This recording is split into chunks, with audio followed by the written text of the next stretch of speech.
Hei, ternyata bercanda itu ada batasnya. Lucu buat kamu, tidak lucu buatnya. Pakai perasaan sebelum kirimkan. Jangan suka bully-bully teman. Jangan bully-bully teman. Jangan bully-bully teman. Jangan bully-bully teman.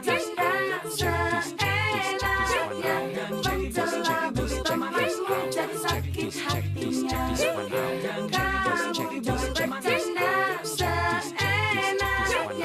Jangan kaget kalau dia marah. Tanggung akibatnya. Tanggung akibatnya. Tanggung akibatnya.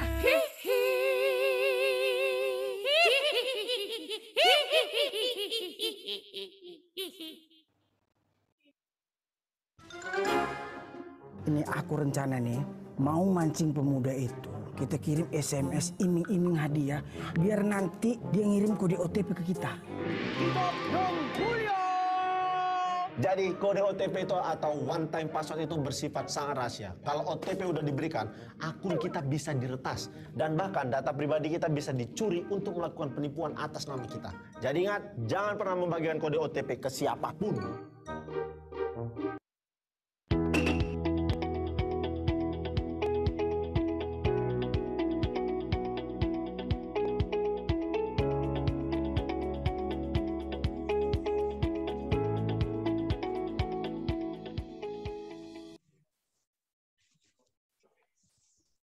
Oke, Assalamualaikum warahmatullahi wabarakatuh. Selamat pagi, salam sejahtera bagi kita semua. Shalom, Om Swastiastu, Namo Buddhaya, salam kebajikan. Sebelumnya, selamat Hari Sumpah Pemuda dulu ini untuk kita semua. Hari ini merupakan hari peringatan Sumpah Pemuda, di mana tepat pada tanggal 28 Oktober tahun 1928, para pemuda Indonesia mengadakan kongres dan berhasil merumuskan Ikrar Sumpah Pemuda, yang isinya mengaku bertumpah darah satu, tanah Indonesia, mengaku berbangsa satu, bangsa Indonesia, dan menjunjung bahasa persatuan, bahasa Indonesia. Oleh karena itu, saudara-saudara semua, mari kita para pemuda senantiasa mencintai tanah air kita dengan menjunjung tinggi bahasa, budaya, dan menjunjung tinggi persatuan demi kemajuan bangsa. Baik, selamat siang bagi semua yang sudah hadir. Ini siang atau pagi ya? Kayaknya nanggung gitu ya. Ya udah, kita masih pagi, jadi kita semangat pagi saja. Selamat pagi untuk semua yang sudah bergabung dan sudah hadir di kesempatan yang berbahagia ini pada acara webinar Budaya Merah Putih dengan hashtag Makin Cakap Digital.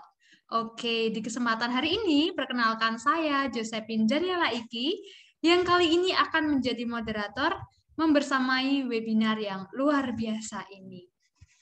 Oke, sebelum lebih jauh ini ya, kan kita tadi udah lihat di poster nih ada Bina Berkarya gitu. Sebenarnya apa sih Bina Berkarya itu ya teman-teman? Bina Berkarya merupakan sebuah program edukasi serta pembinaan dalam berkarya untuk mendukung kemandirian guna peningkatan ekonomi masyarakat. Bina Berkarya juga membuka peluang bagi setiap orang untuk saling berkontribusi serta menerima wawasan yang dapat digunakan untuk berkarya. Wow, luar biasa ya, Bina Berkarya ini sudah sukses melaksanakan webinar yang nantinya juga akan makin luar biasa dengan pemaparan materi yang super hebat dari para narasumber tentunya. Dan dalam rangka memberikan pelatihan literasi digital kepada mahasiswa dan masyarakat umum, dalam bidang budaya dan sosial, Bina Berkarya bekerja sama dengan Siberkreasi. Maka disinilah kita sekarang dalam webinar Budaya Merah Putih Makin Cakap Digital dengan tema Perubahan Sosial Masyarakat dan Kebiasaan Baru Digital Post Pandemi.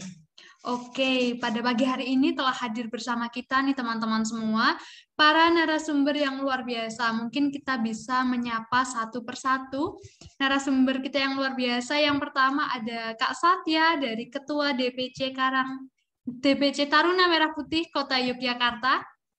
Apakah sudah hadir Kak Satya bersama kita? Selamat pagi Kak Satya. Selamat pagi. Baik, luar biasa. Selanjutnya hadir bersama kita juga Ibu Lisa Lindawati SIPMA. Apakah sudah hadir bersama kita? Selamat pagi. Oke, namanya masih muda ya. Ini dipanggilnya Kak atau Ibu nih nanti nih enaknya. Mbak aja kayaknya ya lebih. Oke, Mbak Nih, aja ya. semangat Sumpah Oke, Pemuda. betul. Kita menyemarakkan Sumpah Pemuda begitu ya, Mbak Lisa. Dan yang tidak kalah keren juga narasumber kita ada Bapak Wiwit Adianto, MI Kom atau Magister Ilmu Komunikasi. Sudah hadir bersama kita, Bapak. Ini Bapak juga atau Mas ini nanti? Panggil Mas aja. Selamat pagi Oke, semuanya. baik. Ya. Kita masih Sumpah Pemuda, jadi semua muda kita, semua narasumber dan peserta masih menggelorakan semangat muda, luar biasa. Terima kasih kepada narasumber yang sudah berkenan hadir membersamai kita dalam webinar kali ini. Baik, sungguh sebuah kesempatan yang istimewa tentunya. Kita semua memiliki narasumber yang sangat luar biasa untuk dapat membagikan ilmu kepada kita tentang perubahan sosial masyarakat dan kebiasaan baru post-pandemi. Oke, namun sebelumnya kita sama-sama terlebih dahulu akan menyanyikan lagu kebangsaan kita, yaitu lagu Indonesia Raya. Oleh sebab itu, kami mohon kepada seluruh narasumber dan juga peserta webinar kali ini untuk menyalakan videonya dan akan bersama-sama kita senandungkan lagu kebangsaan kita Indonesia Raya.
Baik, luar biasa. Kita sudah mendengarkan lagu kebangsaan kita Indonesia Raya, dan tentunya kita sudah mendengarkan lagu Bangun Pemudi-Pemuda karena memperingati Hari Sumpah Pemuda pada hari ini.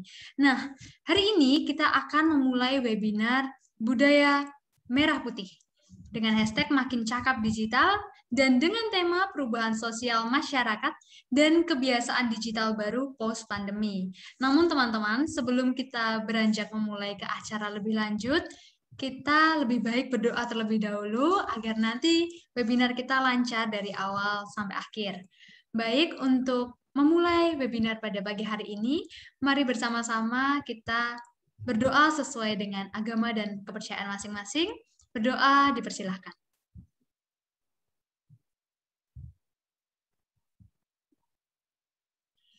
Cukup? Selanjutnya, kita akan memulai agenda kita nih di kesempatan pagi hari yang luar biasa ini. Namun sebelumnya kita akan menyaksikan video sambutan dari Direktur Jenderal Aplikasi Informatika Kominfo dari Bapak Samuel Abrijani Pangerapan. Nah, langsung saja kita saksikan video sambutan dari beliau. Pastikan kita selalu menerapkan protokol kesehatan dengan menggunakan masker, menjaga jarak, dan selalu cuci tangan. Assalamualaikum warahmatullahi wabarakatuh. Salam sejahtera bagi kita semua. Om Swastiastu, Namo Buddhaya, salam kebajikan. Rekan-rekan yang saya hormati, puji syukur kita panjatkan kehadirat Tuhan Yang Maha Esa atas berkat dan rahmat-Nya kita dapat berkumpul secara virtual dalam keadaan sehat di tengah situasi pandemi COVID-19. Semoga kita semua senantiasa dilimpahi dengan kesehatan dan damai sejahtera dalam upaya kita melawan pandemi COVID-19. Menjadi kebanggaan tersendiri bagi saya untuk membuka acara ini, di mana acara ini merupakan sebuah kegiatan yang diadakan oleh Kementerian Kominfo bekerja sama dengan Cyber Kreasi di bawah kerangka program literasi digital.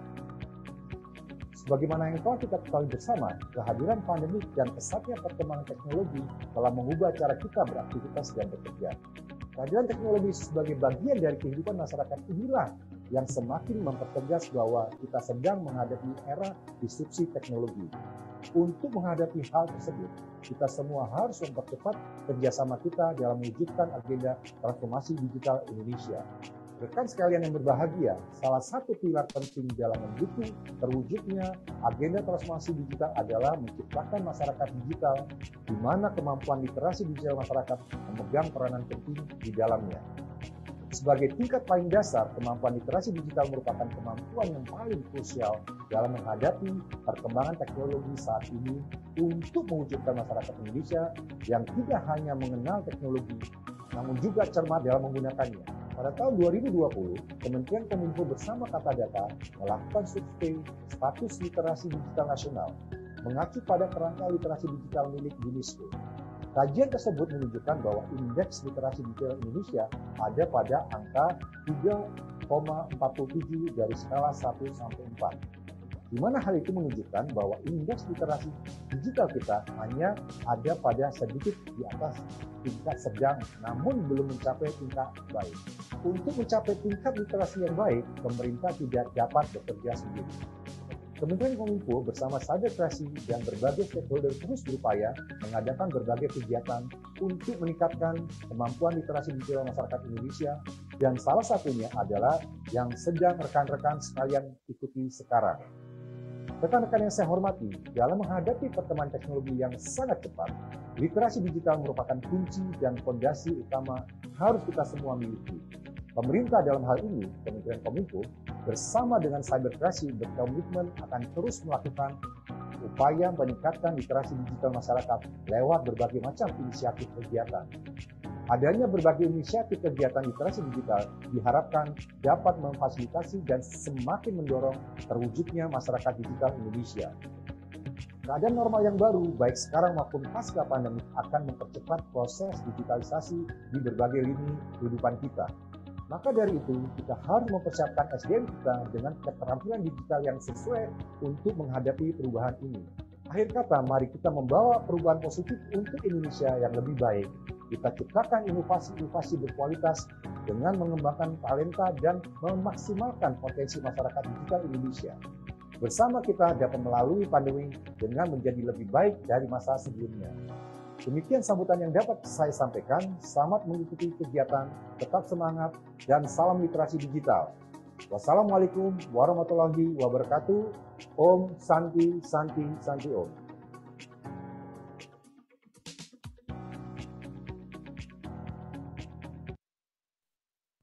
Baik, luar biasa sekali sambutan yang disampaikan tadi, menyemarakan bahwa kita harus semakin giat melakukan literasi digital. Nah, teman-teman, selanjutnya kita akan mendengarkan sambutan dari Kak Anditias Bima Satya, atau yang kerap kita sapa dengan Kak Satya, selaku Ketua Dewan Pimpinan Cabang DPC Taruna Merah Putih. Kepada Kak Satya, apakah sudah terkoneksi bersama kami?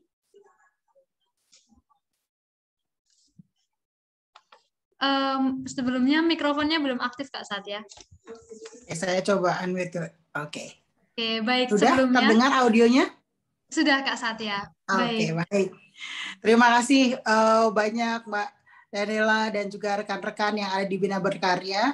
Terima kasih kesempatannya untuk kami dari Dewan Pimpinan Cabang Taruna Merah Putih Kota Yogyakarta yang merupakan organisasi untuk anak muda di Kota Yogyakarta ini turut hadir dalam webinar Budaya Merah Putih yang diselenggarakan hari ini.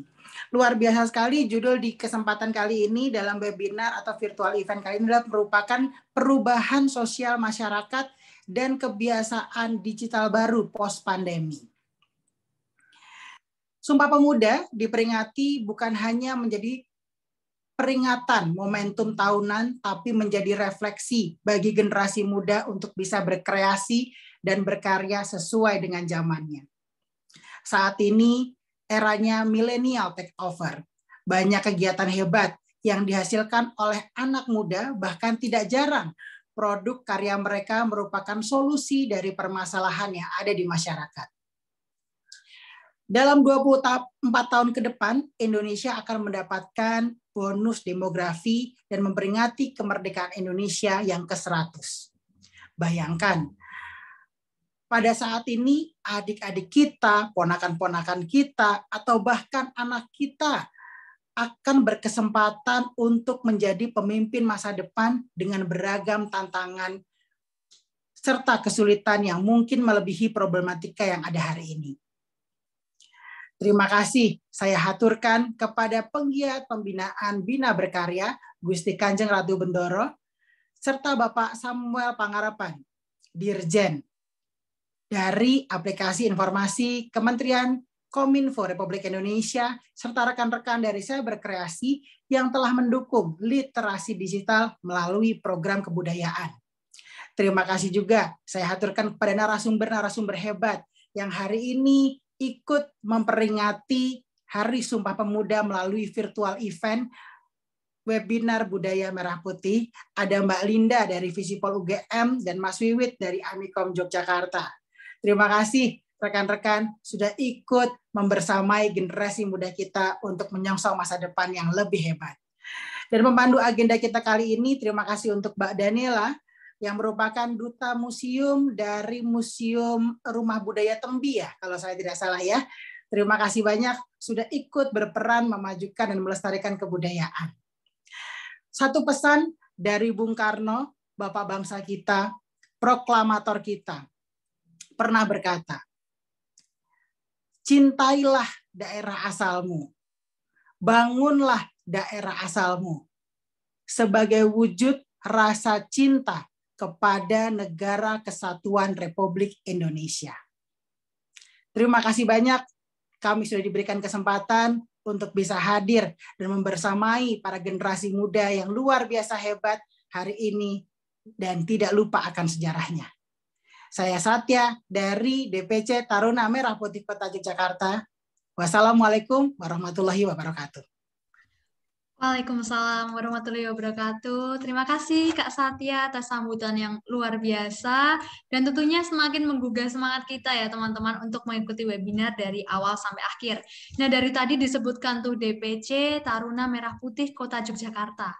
Sebenarnya apa sih DPC Taruna Merah Putih Kota Yogyakarta itu?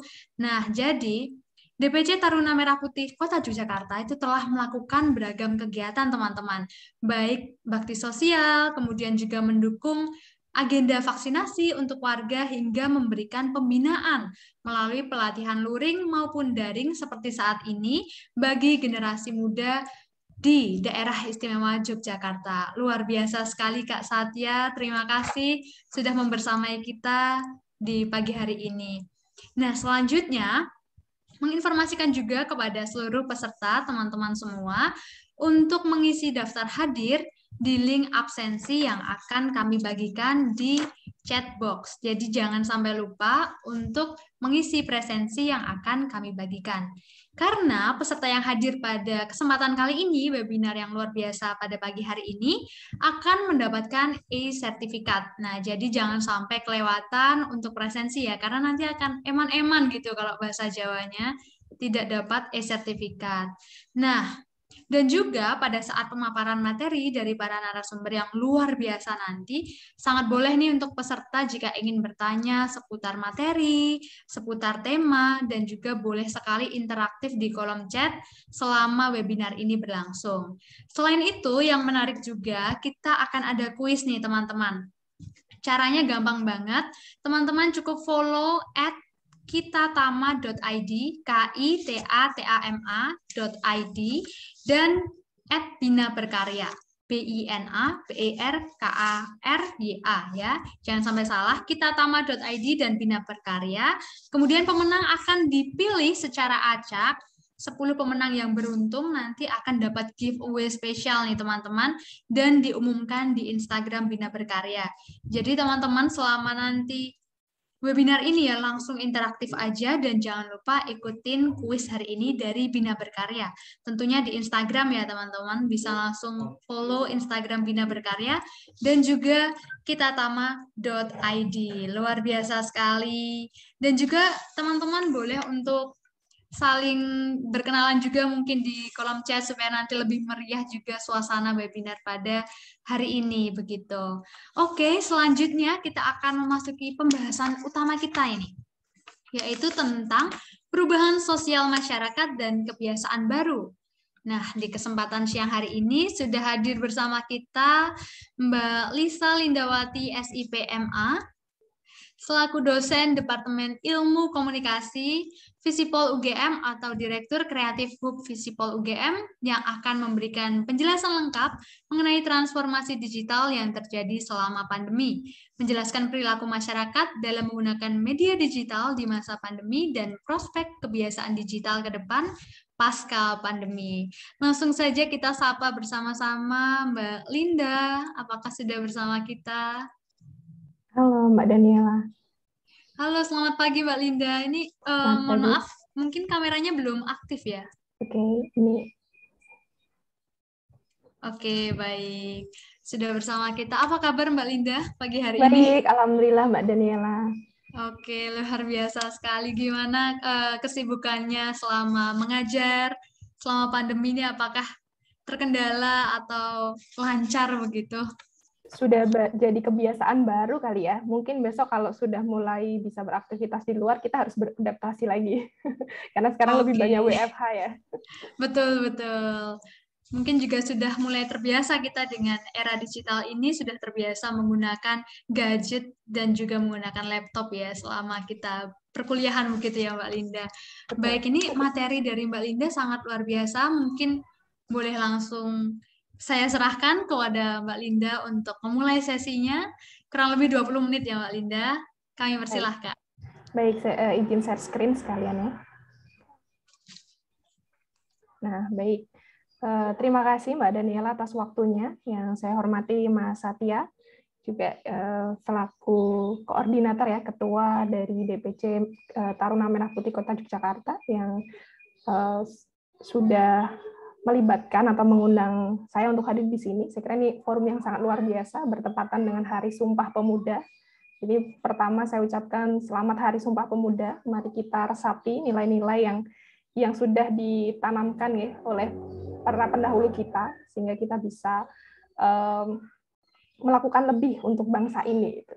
Nah, ketika mendapatkan tema ini sungguh sangat menantang, karena ketika berbicara mengenai perubahan sosial di pasca pandemi ya, atau mungkin sekarang kita sedang masa transisi begitu, ada banyak hal yang bisa dibahas gitu, ada banyak hal yang bisa diperbincangkan dan didiskusikan karena kita mengalami sebuah transformasi yang sangat cepat, dan bisa jadi ada beberapa hal yang tidak kita sadari tapi sebenarnya itu sudah berubah. Nah, saya mencoba mencari angle atau perspektif yang mungkin bisa saya bagikan berdasarkan sependek pengalaman dan pengamatan saya ya. Saya ingin kenalan dulu dengan teman-teman agar teman-teman mengetahui konteks apa yang saya bahas. Jadi sehari-hari saya mengajar di Departemen Ilmu Komunikasi, dan hari ini saya membawa beberapa mahasiswa saya karena kebetulan di semester ini saya mengajar mata kuliah yang bersinggungan dengan perubahan sosial, komunikasi dan perubahan sosial. Kemudian selain itu saya juga diberi amanah begitu oleh fakultas untuk mengelola Visipol UGM Creative Hub, sebuah learning ecosystem yang fokus pada isu social entrepreneur. Jadi nanti mungkin saya akan sedikit menyinggung tentang bagaimana kewirausahaan di masa pandemi dan pasca pandemi, dan bagaimana peluang kita untuk bisa meningkatkan daya saing bangsa. Kemudian juga saya tahun ini di awal 2021 saya bersama dengan beberapa teman itu sedang mengembangkan startup yang berfokus pada transformasi digital. Teman-teman bisa yang tertarik, nah nanti bisa kita berkolaborasi di Ilmu Academy. Dan satu lagi juga saya bersama beberapa teman sedang mengembangkan gerakan Terima Kasih Indonesia yang memang berfokus pada peningkatan kapasitas anak muda gitu. Nah, oleh karena itu nanti mungkin yang akan saya ceritakan berkisar tentang pengalaman saya di beberapa aktivitas ini begitu. Nah, saya akan mengawali dengan satu perspektif begitu ya, bahwa sebenarnya pandemi ini itu adalah satu momentum yang sangat strategis untuk melihat siapa sih diri kita. Kalau dari beberapa ilmuwan misalnya dan juga praktisi, saya kira menyepakati bahwa sebenarnya COVID didn't break the system. Jadi COVID ini sebenarnya tidak kemudian menjadi penyebab dari rusaknya sebuah sistem. Dampak mungkin begitu ya, tapi sebenarnya dia lebih mengekspos the broken system. Artinya krisis dalam hal ini pandemi ini menunjukkan siapa sih sebenarnya diri kita. Apakah kita ini adalah orang yang punya resilience yang tinggi, ataukah kita itu masih banyak bolongnya begitu ya, baik di level diri, lembaga, bahkan negara gitu. Nah, di sini kita lihat ketika pandemi menerjang bangsa kita, kelihatan banget bagaimana sistem kesehatan kita, bagaimana sistem pendidikan kita, bagaimana diri kita sendiri begitu ya. Karena di dalam kondisi krisis, salah satu goals dari masing-masing individu dan juga lembaga adalah survive. Dan ketika kita survive, ya kita kembali lagi ke tribal ini ya, condition di mana ya kita akan menunjukkan diri kita yang lebih original. Kalau mungkin teman-teman bisa mengamati orang-orang di sekitar teman-teman, apakah mereka itu sebenarnya orang yang peduli, apakah mereka itu orang yang solider gitu ya, atau mereka itu sebenarnya orang yang mementingkan diri sendiri, itu saya kira terlihat lebih jelas ketika di situasi krisis gitu. Karena kita diambang antara ya mungkin ekstrimnya hidup dan mati gitu ya. Jadi ini yang menjadi perspektif yang di mana sebenarnya COVID ini hanya menunjukkan, membantu kita untuk menunjukkan sebenarnya seberapa jauh kesiapan kita menghadapi perubahan. Nah, di sisi yang lain, bahkan sebelum COVID sebenarnya ini kan dunia kita sedang berubah begitu ya teman-teman, berubah dengan mungkin tidak kita sadari. Ibaratnya ketika kita ya menumpang sebuah bus begitu ya, ada geronjalan-geronjalannya, itu kita mungkin tidak terasa karena bus itu berjalannya itu tidak terlalu cepat. Nah, tapi sebenarnya itu sudah ada, perubahan itu sudah terjadi, rintangan-rintangan, halangan-halangan itu sebenarnya sudah terjadi jauh sebelum COVID ini melanda gitu. Nah, pandemi ini apa? Pandemi ini dalam perspektif sependek analisis saya, dan juga saya kira ini juga dikemukakan oleh beberapa peneliti dan juga para profesional yang memang ada di ranah transformasi begitu. Ya, pandemi ini sebagai amplifier saja, dia kemudian mempercepat laju. Jadi kalau kita kayak tadi ya, kita ikut bus begitu, kalau busnya jalannya pelan itu kan mungkin geronjalannya atau halangannya itu nggak terlalu kerasa, tapi ketika dia melaju lebih kencang, maka goncangannya itu akan lebih terasa. Dan saya kira inilah peran pandemi, di mana ya kita boleh mensyukuri atau kemudian juga boleh berkeluh kesah, tapi saya kira di situ ada satu hikmah gitu ya. Kalau kita sampaikan, orang Jawa bilang ya ambil hikmahnya gitu. Nah, inilah hikmahnya, saya kira dia mengamplifikasi sehingga dia bisa mendorong atau mengakselerasi migrasi digital. nanti mungkin juga Mas Wiwit yang memang kita punya background yang sama ya di ilmu komunikasi juga bisa cerita bagaimana pandemi ini mengakselerasi proses migrasi. Nah, di sini kita bicara dulu soal migrasi. Nah, nanti di belakang kita akan lihat apakah migrasi ini cukup gitu. Kenapa migrasi yang saya sampaikan di sini? Ya setidaknya kita berpindah dulu dari interaksi yang sifatnya konvensional ke interaksi yang sifatnya digital. Pendidikan juga mulai mengenal teknologi digital. Mereka mulai masuk ke cyberspace. Kemudian jual beli juga. Saya kira semua ranah akhirnya karena kemudian kemarin kita harus social distancing, kemudian low mobility, jadi aktivitas kemudian kita pindahkan.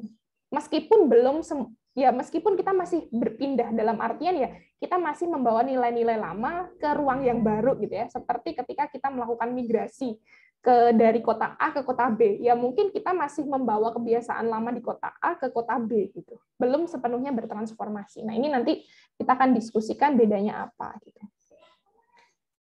Nah, lalu pertanyaan berikutnya adalah di dalam konteks ini bagaimana kita harus berubah gitu ya. Kita harus berubah ke arah mana gitu. Makanya tadi di awal judul yang saya bawa adalah menemukan diri baru. Kira-kira kita sudah menjadi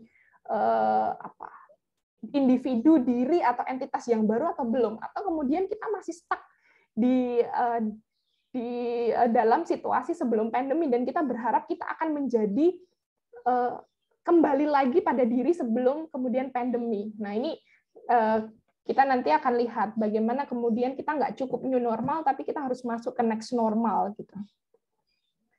Nah, karena saya banyak bersinggungan dengan isu social entrepreneur dan kemudian bagaimana masa depan talenta digital begitu ya di beberapa aktivitas saya ingin membawa teman-teman pada sebuah perenungan ya. Kalau kita lihat di sini memang ini masalah yang masih menjadi prioritas bangsa kita ya, karena kemudian angka kemiskinan kita masih cenderung tinggi, dan kemarin katanya sudah menurun di 2019, tapi ternyata kita kembali ke 2 digit.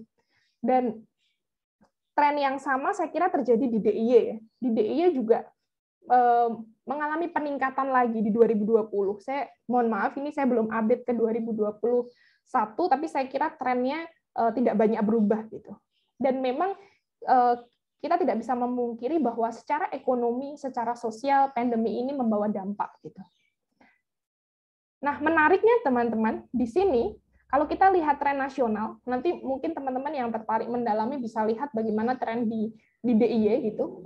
Sebenarnya saya kemarin juga melakukan riset di kota Yogyakarta, tapi bukan di level DIY, dan trennya hampir sama, bahwa memang ada peningkatan kemiskinan, dan menariknya memang kemiskinan di pedesaan itu tuh kalau secara akumulatif itu jumlahnya lebih tinggi, tapi kalau kita lihat ketika pandemi melanda itu cenderung stabil, dan yang lebih terguncang adalah wilayah perkotaan. Nah, ini jadi refleksi kenapa kemudian wilayah perkotaan lebih terguncang dibandingkan wilayah pedesaan gitu ya.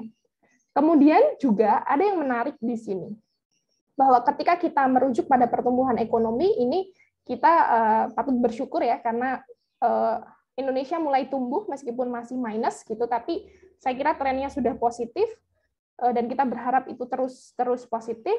Dan di sini teman-teman bisa dilihat apa saja sektor-sektor yang memiliki pertumbuhan positif. Ya, memang sebagian besar adalah sektor-sektor yang vital ya, sektor-sektor yang memenuhi basic needs seperti listrik, gas. Nah, kemudian di sini ada pertanian, yang itu sebenarnya mengembalikan kita pada konsep-konsep negara agraris dan lain sebagainya ya, yang itu memang jadi kekuatan bangsa kita, dan ini saya kira terbukti bahwa bisa jadi kekuatan negara kita ada di sana karena di sektor ini tetap bertahan. Dan yang paling tinggi adalah sektor informasi dan komunikasi, dan ini menjadi peluang yang sangat besar untuk teman-teman yang bergerak di sektor ini gitu, karena menemukan momentum. Nah, ini juga terlihat ya bahwa ketika kita bicara tentang tenaga kerja, serapan di pertanian kehutanan itu juga relatif masih tinggi. Artinya sebagian besar tenaga kerja kita itu sebenarnya masih ada di sektor-sektor ini gitu. Nah, kalau kita hubungkan dengan tadi ada tren positif di informasi dan komunikasi, ternyata serapan tenaga kerjanya masih rendah. Artinya di sini sebenarnya kebutuhannya masih banyak. Nanti kita akan lihat bagaimana kebutuhan di masa depan ya. PR lain adalah kita bicara soal Gini rasio. Ini yang juga jadi PR termasuk di Jogja ya. Jogja ini juga Gini rasionya lebih tinggi dibandingkan rata-rata nasional. Dan memang kalau kita bicara ketimpangan, itu kota juga lebih tinggi ketimpangannya dibandingkan di pedesaan. Itu jadi refleksi ya, apa yang sebenarnya menjadi kekuatan dan juga kelemahan dari bangsa kita. Nah ini soal pengangguran juga ada tren yang mulai membaik gitu, karena di Februari ini yang sering jadi perbincangan ya, pandemi ini kemudian menyebabkan banyak orang yang kehilangan pekerjaannya, dan sekarang sudah mulai bergerak lagi. Menariknya tapi ketika mereka kehilangan pekerjaan formalnya, mereka kemudian beralih di sektor-sektor yang informal.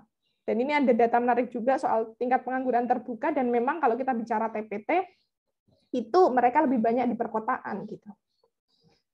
Nah, ini persentase pekerja formal dan informal. Kita lihat bahwa teman-teman kita masih punya PR ya. Proporsi pekerja informal kita juga masih relatif tinggi, dan ini menjadi PR dari kita bagaimana ini juga harus ditinjau apakah memang mereka ketika kita bicara informal berusaha sendiri, kadang-kadang kan ada over ini juga ya, over expectation ketika bicara UMKM, entrepreneurial, tapi sebenarnya mereka juga masuk dalam kelompok yang rentan. Ini menjadi refleksi kita. Nah, di sini berdasar sependek analisis saya ya, ketika melihat data-data itu gitu, memang ada dua key sectors yang menarik untuk kita perbincangkan, yaitu sektor pertanian yang notabene identik dengan pedesaan, di mana tadi kita lihat ya, angka kemiskinannya cenderung stabil, kemudian juga ternyata serapan tenaga kerjanya lebih tinggi di pertanian, dan kemudian ternyata pertanian tetap eksis meskipun krisis melanda. Kemudian yang kedua adalah di sektor informasi dan komunikasi, yang ini menjadi peluang baru. Nah, isu lain yang berkaitan dengan key sectors itu adalah soal gig ekonomi ya, karena ini yang mungkin anak muda saya kira harus mulai menyadari ini begitu, karena ini sangat erat kaitannya dengan bagaimana perkembangan teknologi informasi dan komunikasi. Tapi memang ini masih PR sekali ya. Kalau di kampus saya misalnya perbincangannya itu ada pada peluang dan tantangan dari gig ekonomi yang dia identik dengan nomadic worker gitu ya, yang freelancer mungkin yang lebih ini, meskipun sebenarnya ini agak beda gitu. Karena kalau kita membayangkan gig worker, sebenarnya mereka adalah yang voluntary memilih untuk tidak terikat pada satu perusahaan tertentu, tapi kemudian itu justru membuat mereka punya bargaining position yang lebih tinggi. Bukan karena kemudian dia di underrated gitu ya oleh company tersebut gitu. Dan memang di sini peluang dan tantangannya adalah ada fleksibilitas yang ditawarkan, dan ini saya kira sesuai dengan jiwa anak muda saat ini. Kemudian di situ juga ada perluasan lapangan kerja, tapi di sisi yang lain memang ada isu tentang uncertainty karena kita belum memiliki skema perlindungan kerja yang pasti gitu untuk para gig worker atau para freelancer atau para pekerja lepas gitu. Dan ini ya jaminan kerja yang rendah dan dianggap imbalance power relations. Ini biasanya ramainya itu pada driver online, kemudian para kurir misalnya, yang kemudian mereka terjebak dalam partnership trap yang tidak memiliki jaminan kerja yang pasti gitu. Tapi di satu sisi di situ menawarkan fleksibilitas yang sebenarnya itu dicari oleh anak muda saat ini. Nah, karena pembahasan kita hari ini berkaitan dengan bagaimana kesiapan digital gitu ya, karena ini berkaitan dengan saya kira concern pemerintah melalui gerakan siberkreasi, pemerintah sudah mengumumkan bahwa kita membutuhkan sekitar 9 juta tenaga terampil di 2030. Jadi kalau di rata-rata ya 600.000 talenta digital per tahun, dan di situ saya kira PR-nya besar sekali untuk masuk ke sana.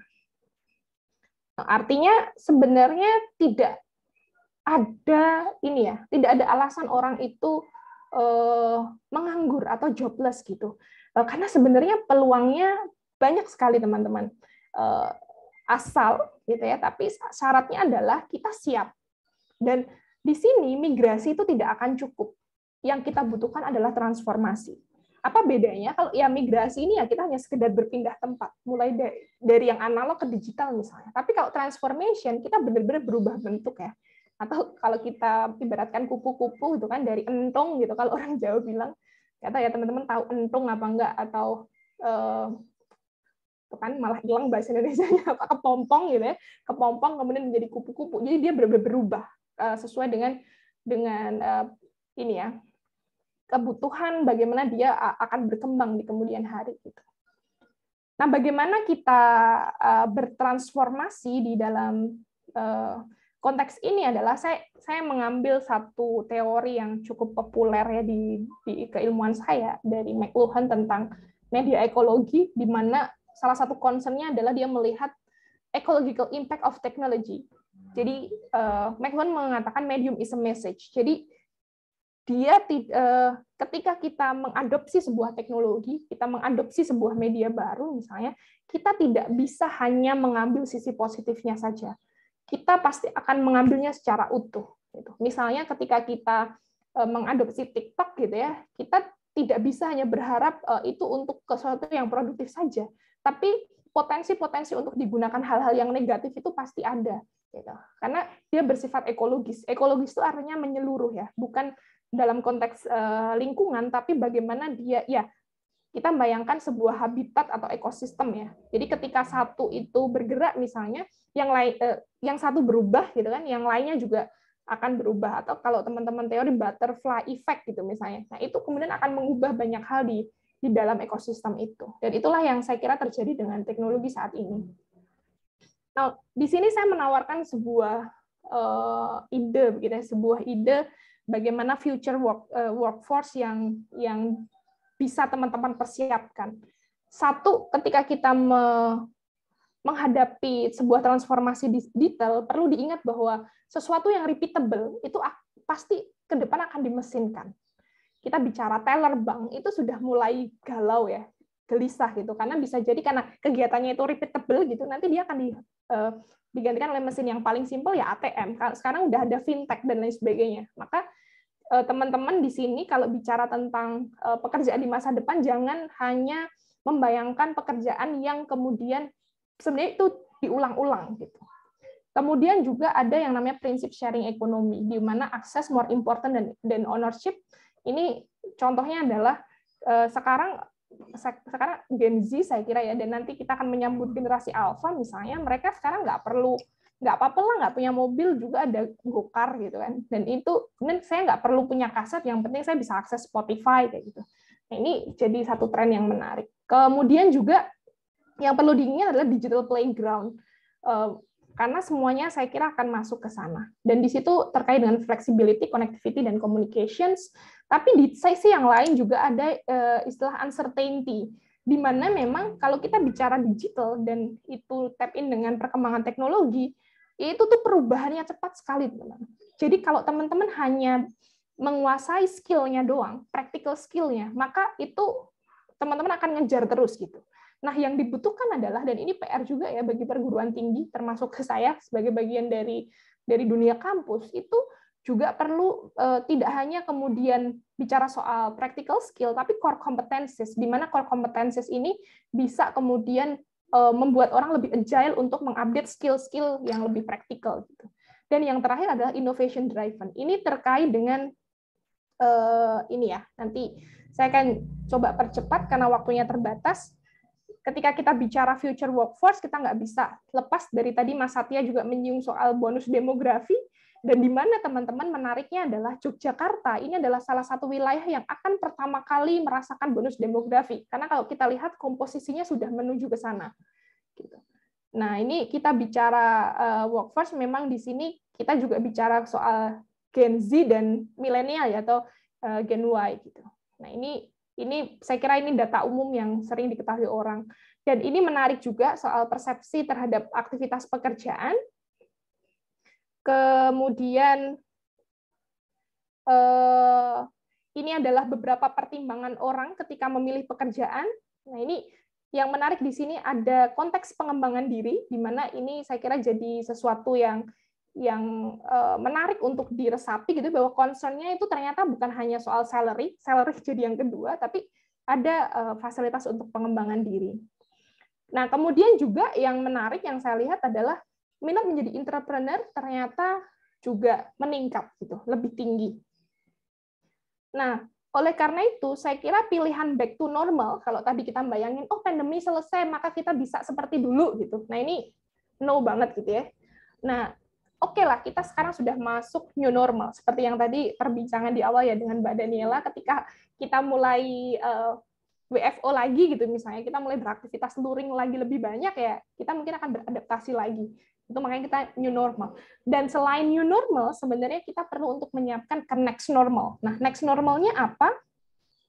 Satu, teman-teman, ini saya kira perubahan yang perlu kita siapkan ya. Skillful worker, creative worker di sini di mana Jogja itu gudangnya. Kemudian entrepreneurial mindset, digital mindfulness, dan juga democratizing ekonomi. Nah, ini panjang kalau saya ceritakan di sini, mungkin nanti yang tertarik bisa kita diskusikan. Dan terakhir ini teman-teman, Mbak Daniela dan juga teman-teman yang lain, kita bicara soal globalisasi. Ketika kita sudah masuk di dalam ranah digital, kita kan borderless ya, timeless dan lain sebagainya. Dan kita udah kayak gas, kita bisa kemana-mana. Nah, pesan yang saya kira perlu saya tekankan di dalam forum ini adalah kita harus nguri-nguri kebudayaan lokal, karena itulah yang menjadi identitas diri kita. Kalau kita kemudian tidak mengetahui siapa diri kita, maka kita akan blended dengan orang dan kita akan kehilangan identitas. Karena proses globalisasi itu membuat orang sepertinya homogen gitu, dan disitulah sebenarnya peran kebudayaan itu menjadi identitas diri kita yang baru. So, ini beberapa langkah strategisnya, dan yang saya utamakan di sini adalah nguri-nguri kebudayaan, karena itu adalah identitas diri kita yang baru, dan itu adalah satu tools untuk melakukan bargaining position selain kemudian penguasaan digital dan lain sebagainya. So, pertanyaannya, kira-kira kita sudah siap belum untuk menghadapi kompleksitas yang baru di dunia digital ini? Terima kasih.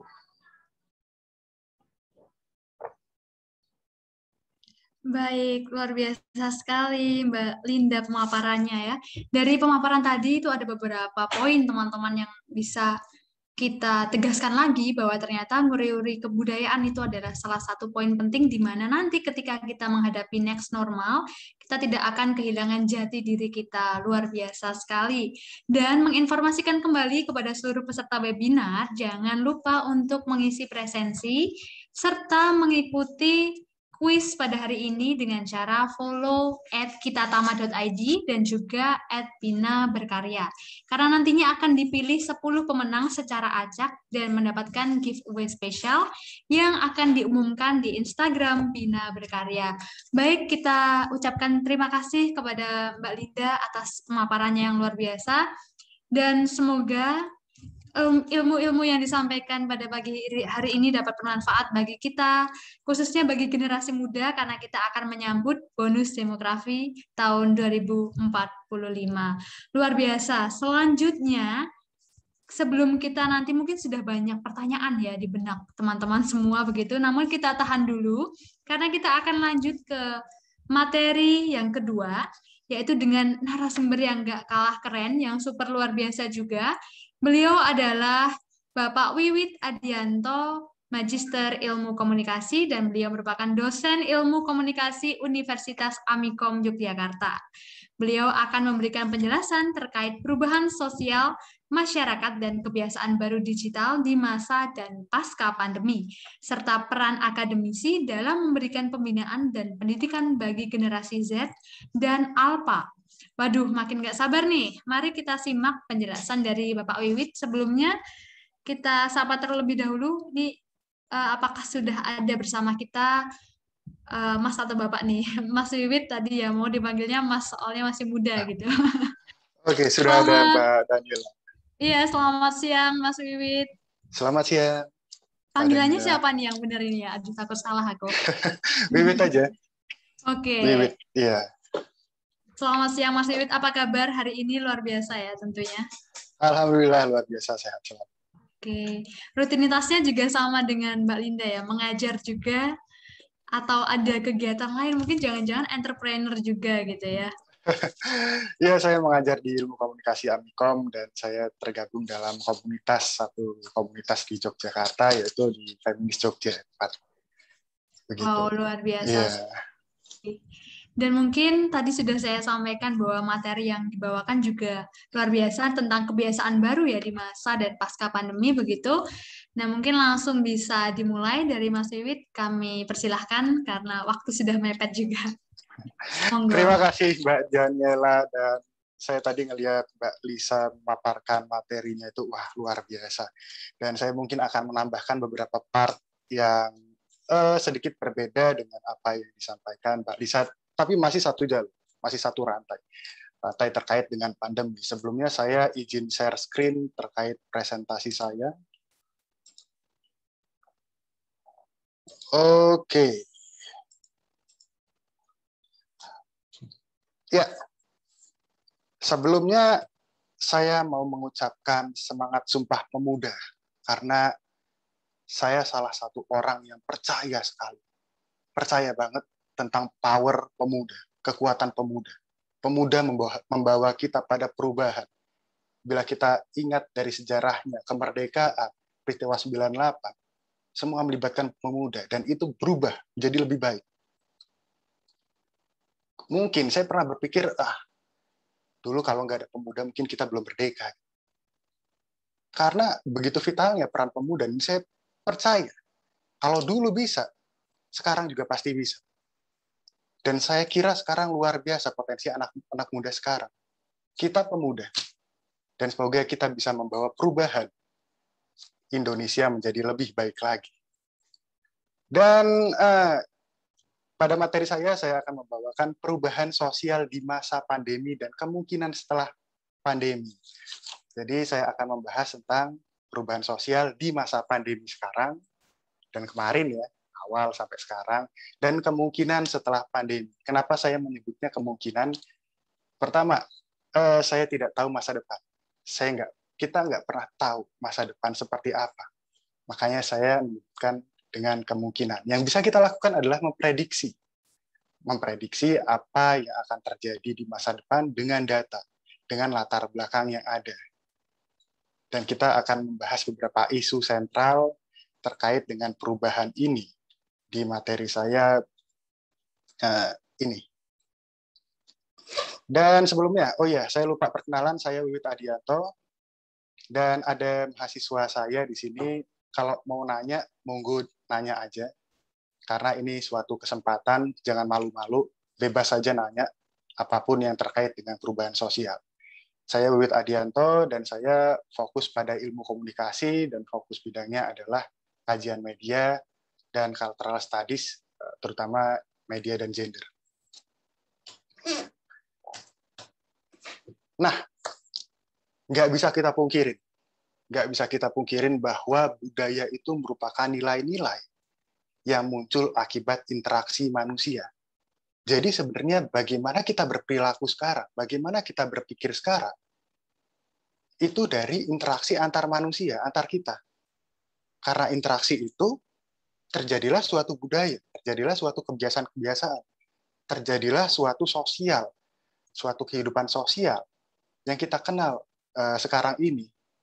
Dan terlebih lagi, berkembangnya media berbasis internet memunculkan ruang publik berupa cyberspace, di mana ada perubahan nih. Ini kita udah mulai ngomong perubahan, yang dulunya cyberspace, ruang publik itu di bar, di mana lagi, di salon. Kalau zaman agak kesinian dikit, ada di kafe. Di Jogja itu ada namanya angkringan. Kalau di Semarang ada namanya kucingan. Itu ruang publik. Berubah atau bertambah. Dengan adanya perkembangan media berbasis internet, ada namanya cyberspace, di mana kalau mengutip dari kata-katanya McLuhan, itu ada global village di sana. Sama, dunia kayak kita sama, kayak nyata. Cuman bedanya itu diwakili oleh grafik-grafik dan avatar-avatar yang mewakilkan diri kita, itu cyberspace. Dan sama, di sana juga ada penjahat, di sana juga ada banknya, di sana ada orang bekerja, orang yang jahat, orang yang baik, sama kayak di sini. Namun di cyberspace, batasan waktu dan jarak itu menjadi samar. Dan itu membentuk budaya kita, bentuk suatu pola pikir kita, kebiasaan-kebiasaan kita berubah semua. Dan itu ternyata udah diomongin sama McLuhan. Tadi Mbak Lisa udah menyinggung tentang teori ekologi media. Nah, ini penggagasnya ini si McLuhan ini. Jadi McLuhan juga ngomong tentang determinisme teknologi. Kita ngomong media lah. McLuhan ngomong tentang determinisme teknologi media. Di mana Pak McLuhan atau Mas McLuhan inilah, Mas Marshall McLuhan ngomong bahwa perubahan kultural, ekonomi, politik, sosial, itu semua berlandaskan pada perkembangan dan penyebaran teknologi. Jadi semua teknologi sebegitu vitalnya terhadap kehidupan kita, membentuk pola pikir kita, merubah culture, merubah ekonomi, politik, sosial. Semakin tinggi teknologi, maka semakin dianggap tinggi pula budayanya. Dianggap tinggi pula suatu negara. Karena kan indikator negara maju kan dilihatnya dari apakah negara ini teknologinya bagus apa enggak, maju apa enggak. Kita persempit. Semua perubahan culture, budaya dan sosial itu berlandaskan perkembangan dan penyebaran teknologi. Mari kita lihat penetrasinya, bagaimana penetrasi perkembangan internet lah, kita ngomong internet di Indonesia. Survei dari BPS tahun 2020, ini udah pandemi, sebanyak 78,18% rumah tangga di Indonesia telah menggunakan internet. Nah, jadi 78,18% tahun 2020. Itu diperkuat dari risetnya Internet War Stats di tahun 2021 bahwa penetrasi internet Indonesia urutan ke-15 di Asia. Nah, posisi itu berada di atas penetrasi Asia sebesar 63,9% dari populasi 4,3 miliar jiwa. Dan juga ternyata di atas rata-rata dunia, kita nggak cuma Asia di dunia, sebesar 65,7% dari estimasi total populasi 7,86 miliar jiwa. Sebegitu pesatnya internet di Indonesia. Dan itu kalau kita merujuk asumsi dari McLuhan tadi, semakin cepat laju percepatan pertumbuhan atau perubahan budaya kita. Dan ini juga diperkuat dari survei Jakpat 2021. Ternyata, dan udah bisa ditebak juga, sebanyak 70,3% konsumsi internet selama pandemi itu jauh lebih banyak. Lebih banyak biasa rapat offline, kita rapat online. Biasa kuliah offline, kita rapat online. Macam-macam.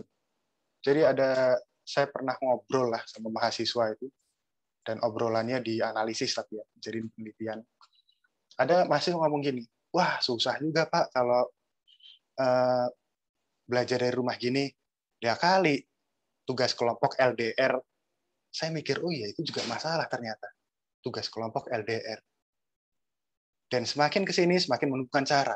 Nah itu, yang tadinya kita terikat bahwa, oke, kalau kita kerja kelompok, ya udah ketemu. Kita ketemu, oke, kita bertukar pikiran di sana. Tapi kita muter otak, tuh. Kita muter pikiran yang akhirnya, oke, kita gunakan cara yang baru.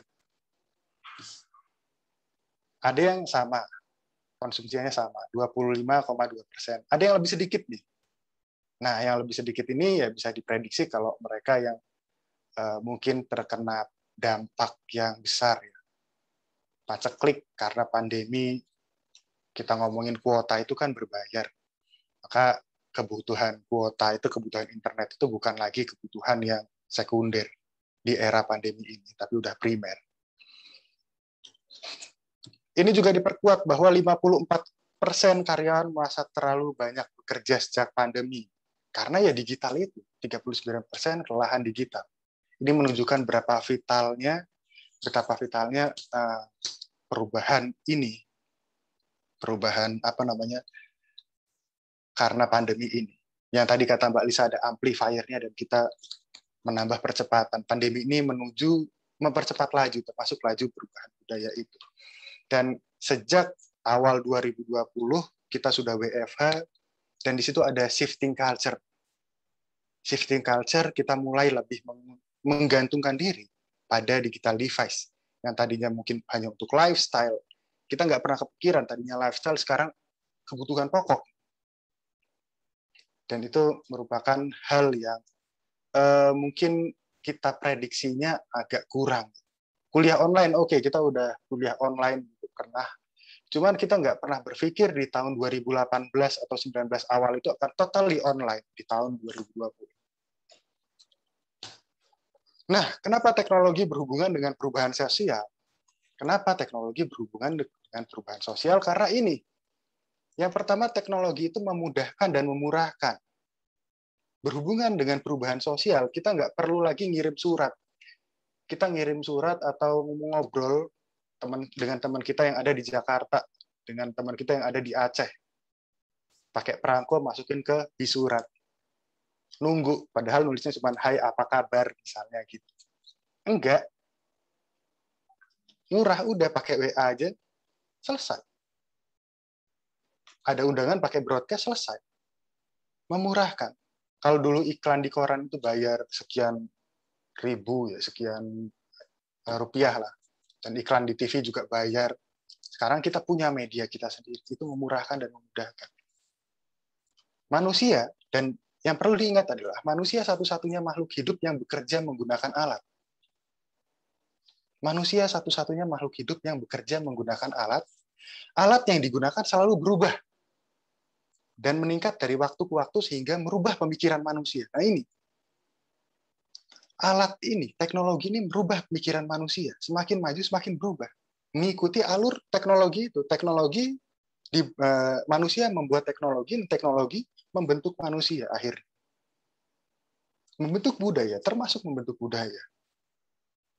Dan jangan lupa, ketika ada teknologi baru, itu membuat teknologi lama menjadi suatu yang menjadi usang. Bila kita lihat, dulu ada pabrik es batu, itu waduh sukses banget. Pabrik es batu gede banget. Dan itu menjadi usang atau tidak relevan ketika di kulkas dikomersilkan secara massal. Dulu ada pelukis yang di Prancis, kalau saya nggak salah, koreksi jika saya salah, persis bisa melukis persis sampai dimuseumkan itu karya. Dan itu tidak menjadi relevan karena ada foto sekarang, ada kamera. Dan maka dari itu internet tidak sebatas pada pengertian teknologi antar komputer semata, melainkan juga terkandung fenomena-fenomena sosial budaya di dalam.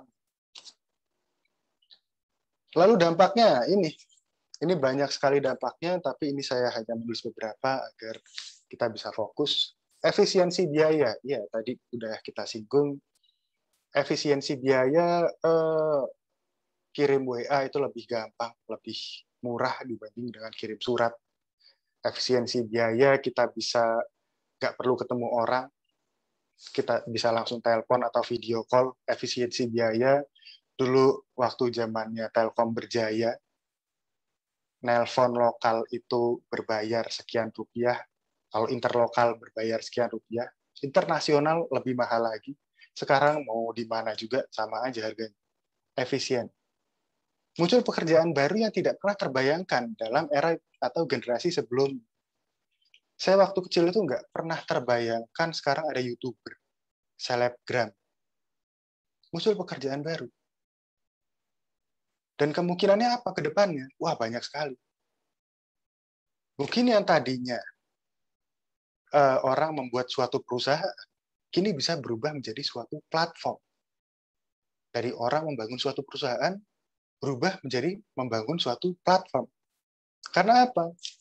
Ya, dunia dalam genggaman. Kalau orang dulu belanja itu harus ke pasar, harus ke mall, enggak, sekarang banyak. E-commerce sudah banyak. Dan ketika kita ngomongin industri, dulu itu ada khas dari Jogja, khas dari Malang, khas dari Bandung, misalnya. Barang khas dari Malang, dari Jogja, dari Bandung. Sekarang sama. Semua bisa kita dapatkan dari internet. Dari mana? Dari internet. Jadi kurang lebih seperti itu. Itu positif. Dan itu membuka pekerjaan baru, membuka peluang-peluang baru yang bisa kita maksimalkan. Pekerjaan baru. Negatifnya pasti. Ada pekerjaan-pekerjaan yang terancam. Misal kayak tadi kata Mbak Lisa, ada teller, kurir misalnya, nggak menutup kemungkinan nanti di beberapa tahun ke depan kurir itu digantiin drone. Bisa jadi. Nah, secara negatif, secara umum, terjadi polusi informasi. Jadi kita nggak tahu yang mana yang benar, yang mana yang salah. Terjadi perang narasi. Perang narasi sangat sering terjadi di dalam media kita saat ini, di mana bisa menjadi ajang kontestasi politik, bisa dijadikan sebagai wadah sebagai etnosentrisitasnya seseorang, polusi informasi, hoax, dan lain sebagainya. Kalau dulu sensor itu diumpetin nih, disembunyiin kok, sih. Ya sembunyikan informasi yang sekiranya nggak boleh dipublish. Sekarang kita digelontorin aja. Nah, sehingga sensor itu kita ngelihat ini yang benar yang mana. Nah, itu. Makanya ini peran akademisi. Kita sebagai akademik adalah yang penting untuk melihat validasi kebenaran. Nah, ini penting untuk kita melihat validasi kebenaran. Jadi kalau teman-teman mahasiswa di sini melihat ada suatu berita, coba jangan di-share, dicek dulu apakah itu benar apa enggak, divalidasi dulu. Ini sumbernya dari mana? Apa benar ada kejadian seperti ini? Atau seenggaknya kalau kita ngomongin polusi informasi, kita ngomongin sudut pandang, framing. Framing berita satu seperti ini, framing berita yang lain seperti apa? Polusi informasi. Yang kedua ada efek panoptik. Efek panoptik itu di mana kita merasa diawasi padahal enggak. Karena kita udah biasa main sosial media, terus kita ngelihat misalnya, saya pernah baca riset atau survei yang menyatakan bahwa ketika kita ngelihat Instagram terlalu banyak, kita akan insecure sama diri kita sendiri. Kita nggak pede ngelihat, wah badan selebgram kok kayak gitu. Dan kita jadi panoptik, waduh badan saya nggak ideal banget. Padahal nggak dilihat, orang nggak ngelihat, tapi kita merasa orang-orang itu bakal melihat kita. Dan akhirnya muncullah insecure. Itu efek panoptik. Histerisasi kalau bahasa Foucault. Yang selanjutnya ada terjadinya invasi terhadap privacy. Data kita bisa dibobol sama orang, misalnya seperti itu. Nah, ini juga perubahan. Kalau dulu rekreasi itu kita jadikan sebagai rekreasi, pelepas penat. Tapi sejak adanya media digital, ditambah lagi dengan percepatan pandemi ini, jalan-jalan itu bukan lagi sesuatu yang rekreasi tok, enggak. Tapi sudah bisa dijadikan sebagai kontestasi. Wah, teman saya jalan-jalan ke Bali, saya harus ke Maldives besok. Supaya apa? Supaya mendapatkan pengakuan. Ada perubahan budaya, ada perubahan cara-cara untuk mendapatkan pengakuan dari situ. Nah, termasuk ini, insecure. Wah, badan selebgram keren banget. Saya nggak ada apa-apanya nih. Wah, badan si itu suka fitness. Saya ngelihat badan saya kok gini amat. Padahal kita nggak apa-apa. Atau begitu kita post, kok gendutan ya selama pandemi. Nah ini, wah melar nih semuanya. Oh iya, banyak makan sih, banyak di rumah, jarang olahraga. Di balik senyum ada, aduh, kok dibilang gendut sih? Seakan diri kita ini, wah, nggak ada sempurna-sempurnanya dan harus memodifikasi tubuh kita. Itu efek panoptik. Dan akhirnya, kemungkinan setelah terjadinya pandemi adalah, ini salah satu. Ada banyak kemungkinan. Seperti ekonomi global dan lain sebagainya sudah terasa sampai sekarang, tapi kemungkinan budayanya atau ada sosialnya, secara sosial, kemungkinan setelah pandemi. Salah satunya ada euforia. Euforia. Kita anggap kita merupakan masyarakat yang patuh. Nggak keluar rumah kalau nggak penting-penting amat. Dan begitu pandemi berakhir, kemungkinan ada euforia. Nggak usah jauh-jauh, kita kumpul aja sama teman di kantor. Wah, ada euforia, apa kabar? Ada euforia. Kita ambil euforia jalan-jalan. Wah, bebas. Kita bebas dari pandemi. Oke, kita jalan kemana aja. Ada budaya konsumtif yang berlebihan. Di situ. Itu satu. Kompetisi untuk menjadi rekreasi itu juga semakin meningkat. Saya mau ke Bali, oke, saya mau ke Hawaii, saya nggak mau kalah sama kamu. Oh, saya dong udah ke Paris, udah beli tiketnya nih. Kontestasi suatu apa jalan-jalan.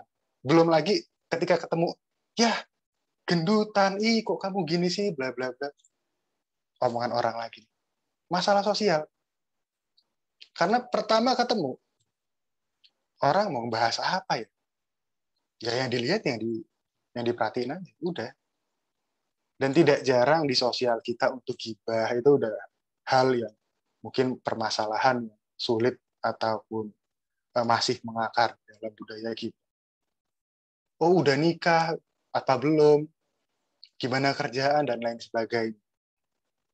Yang terjadi apa? Tekanan. Tekanan bagi siapa? Bagi diri kita. Nah, lalu harus bagaimana? Dimulai dari diri sendiri. Kalau dari saya, kita mulai dari diri sendiri. Termasuk diri saya juga. Yang pertama menjadi halayak aktif. Apa itu halayak aktif? Kita usahakan diri kita tahu apa sih motivasi kita menggunakan media. Jadi kita nggak disetir oleh media. Kita tahu. Oh iya, saya butuh berita. Berita apa? Aktif, kita aktif. Kita yang mengontrol media, bukan media yang mengontrol kita. Oke, saya butuh hiburan. Hiburan yang seperti apa? Yang seperti ini. Oke, kita buka website. Nah, dari situ ada kepuasan nggak? Oke, kalau nggak ada kepuasan, nilai ini dampaknya nggak oke. Toxic.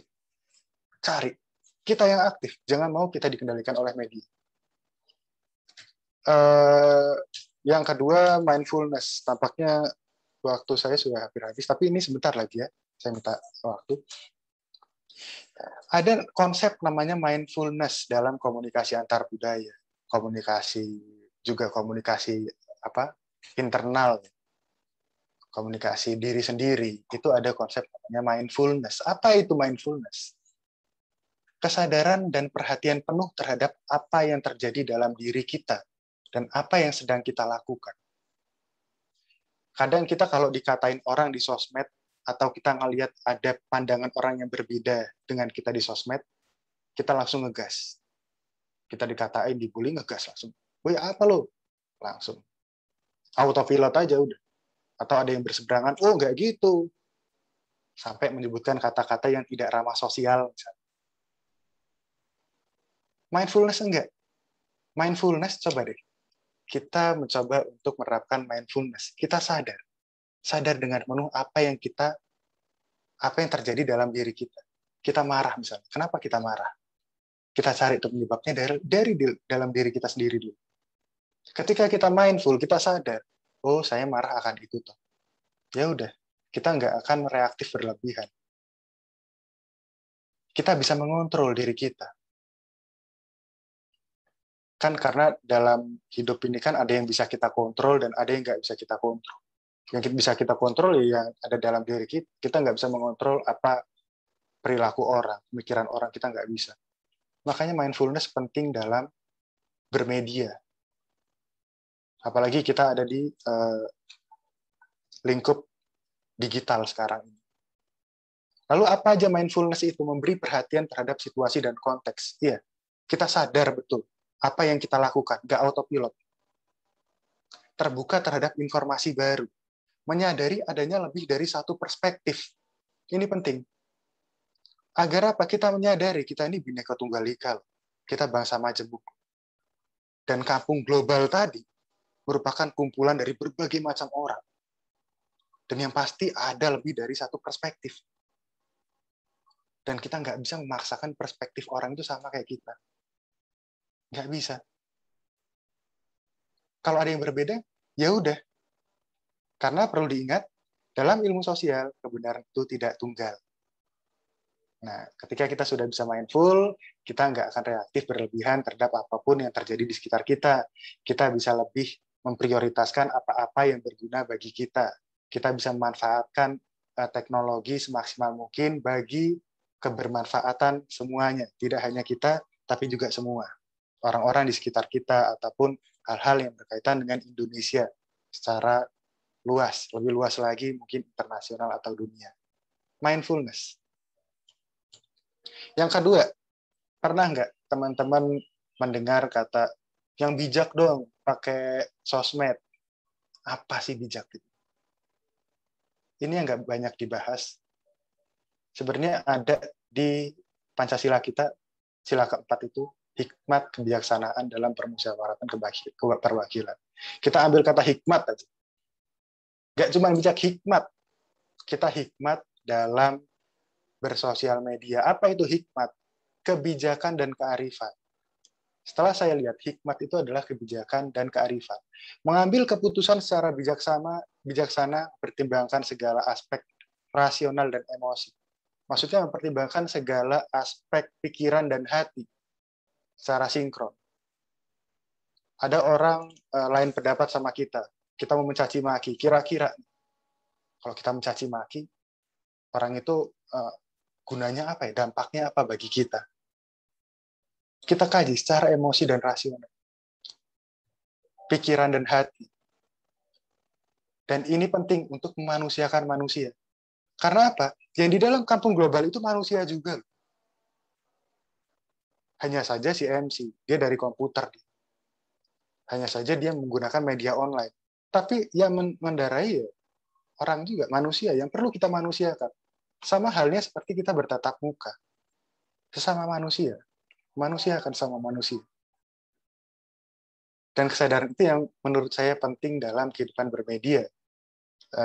Ketika itu sudah didapat, kita bisa memaksimalkan apa yang menjadi potensi di dalam era digital ini. Sekian dari saya, terima kasih atas kesempatannya. Mohon maaf apabila ada kekurangan dalam presentasi dan pemaparan saya. Saya kembalikan ke Mbak Daniela, silakan.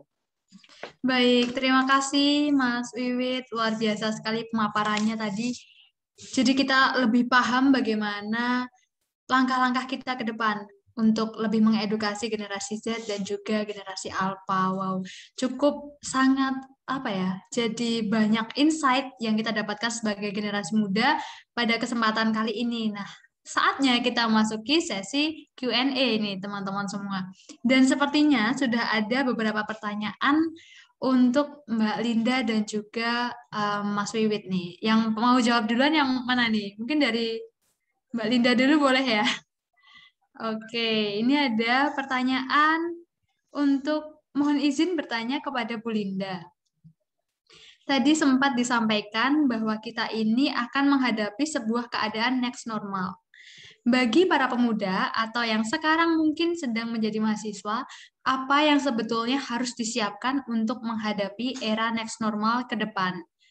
Nah, apakah bisa dimengerti maksud pertanyaannya, Mbak Linda? Baik, boleh dijawab mungkin?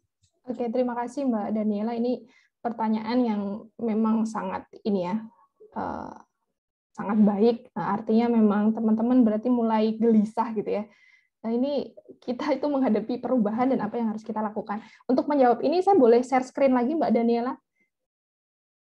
Boleh. Kami persilahkan. Biar lebih tegas gitu, karena saya kira ini terkait dengan slide terakhir saya yang tadi belum sempat dijelaskan. Terima kasih sudah bertanya itu, sehingga ada kesempatan untuk sedikit meng-highlight. Nah, saya nambah satu ini ya, teman-teman. Memang mungkin ketika keterpa informasi tentang perubahan yang sangat cepat ya. Tadi terima kasih juga Mas Wiwit sudah membuka lagi insight ya terkait diri kita harus siap dengan perubahan-perubahan itu, dan itu semuanya di semua lini, mulai dari lini interpersonal gitu kan sampai di lini yang paling luas. Nah, mungkin saat ini teman-teman masih processing gitu ya, memproses informasi-informasi yang diperoleh hari ini dan masih belum utuh gitu menerima informasinya dan ada, tapi setidaknya saya berharap hari ini teman-teman terguncang, artian teman-teman mulai gelisah dan ingin mencari tahu lebih banyak gitu. Karena saya itu sebenarnya agak gelisah kalau melihat anak muda saat ini yang merasa dunia ini baik-baik saja gitu ya Mas Wiwit ya. Ini pasti ada yang salah. Kalau ada anak muda yang merasa, wah uripku santai gitu ya. Padahal di luar sana itu semuanya sedang berubah dan ada banyak hal yang kita harus siapkan. Nah, di sini saya mengilustrasikan sebagai sebuah lompatan kata. Kenapa lompatan? Gitu kan. Poinnya adalah di lompatan. Kalau kita hanya berjalan seperti orang lain berjalan, ya maka kita hanya akan ngetutke terus. Ya kan? Kita kan masih negara berkembang nih, teman-teman. Gitu kan? Kemiskinan kita masih tinggi, termasuk Jogja ya. Kalau dibandingkan dengan kota lain pun kita masih punya PR. Nah, orang lain itu kan mungkin mereka berjalan dengan kecepatannya itu. Kalau kita hanya berjalan, ya nanti kita akan ada di belakang orang-orang yang sudah ada di depan kita saat ini. Nah, pertanyaannya adalah kita mau kayak gitu? Ya nggak apa-apa, nggak salah. Kita tetap urip gitu ya. Kita tetap bernyawa gitu kan. Atau kita memang ada cita-cita yang lebih besar. Nah, kalau kita pengen setidaknya menyamai, gitu kan, menyamai, maka kita nggak bisa hanya berjalan dengan kecepatan yang sama dengan orang itu. Ya, diilustrasikan gitu ya. Tapi kita harus melompat. Lompatan yang sehingga kemudian kita setidaknya bisa jejer gitu ya dengan orang itu ya kan. Ini kita di sini, ini orang yang sudah lebih maju, kita di belakang ya. Kalau kita jalan kan kita hanya di belakang. Tapi kalau kita melompat, setidaknya kita bisa jejer. Kalau kita mau melompat lagi, maka kita bisa di depannya. Nah, itu dulu yang mungkin perlu teman-teman resapi ya. Jadi kalau teman-teman sekarang itu masih lebih banyak luntang-lantung gitu kan, tadi kemudian lebih banyak menikmati ya, meskipun ini kadang-kadang ada orang tua, kok anak sekarang hobinya nongkrong di coffee shop sih sebenarnya. Itu mungkin saya juga nggak akan menyalahkan, karena saya yakin banyak teman-teman yang hobinya nongkrong di coffee shop, tapi sebenarnya gadgetnya produktif, laptopnya produktif, dengan pekerjaan-pekerjaan yang mungkin tidak dibayangkan oleh generasi kita sebelumnya, gitu kan? Atau bahkan orang-orang sampai mikir ini anak ini melihara babi ngepet atau tuyul gitu ya, diem di rumah tapi dapat duit gitu. Ini hal yang lain. Tapi itu dulu. Jadi kalau ditanya apa yang harus kita siapkan, ya kita harus siap untuk melompat untuk menghadapi ini. Nah, bagaimana kita melompat? Tadi sebenarnya sudah saya sempat singgung ya. Ini teman-teman. Sekarang saya bertanya, bangsa mana yang menjadi bangsa yang maju dengan mengadopsi budaya dari bangsa lain? Saya kira tidak ada. Kalau kita bicara Amerika, mereka mengamerikanisasi bahkan. Ya kan, negara-negara di luar dirinya. Sekarang kiblatnya udah bergeser. Kita ngomonginnya Korean Wave, Hallyu misalnya. Apa yang mereka angkat? Their own culture, bukan culture-nya orang lain. Jepang misalnya, yang memang sudah menjadi kiblat kemajuan ya, bangsa yang maju. Ya yang mereka bawa adalah budaya mereka sendiri. Oleh apa yang ingin saya katakan, kita tidak akan maju dengan mengadopsi dalam artian mengcopy paste budaya orang lain. Oleh karena itu, ya apa yang kemudian menjadi bahan bakar kita, ya budaya kita sendiri. Itu yang kemudian harus kita angkat. Karena itulah identitas yang kemudian berbeda dengan yang lain. Yang punya budaya Indonesia, budayanya orang Jogja ya hanya orang Jogja. Dia tidak sama dengan budaya-budaya yang lain. Kalau kemudian, ya ini nyun sewu kalau agak menyindir ya, ada boyband Indonesia baru yang kok konsepnya sama kayak boyband Korea lah, gimana? Kenapa dia tidak membawa identitas yang lebih original gitu ya dari kita? Itu bisa jadi malah dangdut nih yang bisa ngebawa ini. Makanya satu yang perlu dilakukan ya tadi, satu selain siap melompat, yang kedua adalah kita harus tahu siapa diri kita. Karena ketika kita bicara proses yang mengglobal ini, yang terjadi adalah interconnectivity. Kalau kemudian ini kan ibaratnya itu, kalau dulu itu kita tuh orang itu kayak bahan padat gitu ya. Jadi dia tidak mudah bergeser. Beda kemudian seiring berjalannya waktu, perkembangan teknologi, kita udah mulai cair. Jadi kayak air itu kita udah mulai gampang untuk bergerak gitu ya. Transportasi mulai ditemukan, telepon mulai ditemukan. Kemudian sekarang kita udah gas. Udahlah kita di sini di kamar kita sendiri, tapi kita bisa menjelajah sampai ke mana-mana gitu. Nah, kalau kita tidak punya identitas, ya maka kita hanya akan kita tidak akan dilihat, kita tidak akan menjadi seseorang yang kemudian direcognize oleh orang lain, dan ya kita hanya akan menjadi ordinary saja di lingkungan global ini. Nah, kemudian oleh karena itu apa gitu ya di sini Ini kebutuhan masa depan, teman-teman. Ini kebutuhan kita di masa depan kalau kita bicara next normal. Kita harus menjadi skillful worker. Jadi ini saya berharap anak-anak muda, terutama anak-anak muda Jogja, jangan santai-santai. Skillful worker, harus menjadi skillful worker. Selain itu, creative worker, teman-teman. Karena kalau kita hanya skillful aja, itu tadi, kalau pekerjaan yang kita bayangkan itu repeatable, bisa di-repeat, udahlah otomatis itu tadi, Mas Wiwi juga sampaikan. Kalau hanya bayanginnya sesuatu kurir misalnya, bisa jadi kita udah kalah sama drone gitu di ke depan gitu. Jadi kenapa creative worker misalnya teman-teman berkesenian, karena creativity itu tidak bisa digantikan oleh mesin. Jadi saya kira pekerjaan masa depan yang akan sustain adalah pekerjaan yang melibatkan kreativitas manusia, yang itu tidak akan lekang yang tidak akan bisa digantikan oleh mesin. Kemudian ya punya entrepreneurial mindset dalam artian ini ya, tidak harus menjadi entrepreneur, gitu. Boleh bekerja dengan orang lain, tapi harus inovatif. Nah, terakhir adalah ini ya. Memang ini PR besar kita semua ya, teman-teman. Teman-teman harus mulai memetakan kebutuhan talenta masa depan itu apa gitu. Jadi kalau sekarang teman-teman masih jadi mahasiswa, itu bayangkan pekerjaan-pekerjaan yang bisa jadi sekarang belum ada tapi dibutuhkan di masa depan. Gitu. Jadi jangan nyaman dengan pekerjaan yang selama ini sudah ada, karena bisa jadi pekerjaan yang selama ini sudah ada pun mereka itu rentan untuk digantikan oleh teknologi, untuk hilang gitu ya. Jadi ya coba mempelajari future skill, future job itu apa ya gitu kan. Kira-kira yang itu belum banyak digeluti oleh orang gitu. Termasuk ya tadi, karena kayaknya generasi saya sama Mas Wiwit sama ya, kita nggak punya bayangan, oh ternyata jadi YouTuber itu bisa dapat uang, dan itu berlipat-lipat daripada menjadi seorang dosen gitu ya. Dosen tuh kayaknya cuma 1% gajinya dibanding YouTuber gitu. Dan itu di mana nggak, tapi saya yakin effortnya mereka juga besar ya. Gitu. Nah, itu kemudian juga itu tadi, kita perlu masuk ke sektor-sektor yang memang jadi kekuatan bangsa kita gitu. Jangan hanya ngefollow orang lain gitu. Misalnya di industri kreatif ini Indonesia ini kencang banget gitu. Ya kiblatnya Korea misalnya. Kenapa sih kita nggak bisa ya? Dalam artian copy paste, mungkin copy paste strateginya, tapi jangan copy paste kontennya. Nah, ini PR anak-anak komunikasi juga ya. Bagaimana kita bisa mengembangkan konten yang lebih original dari kebudayaan kita. Dan yang ketiga yaitu nguri-nguri kebudayaan.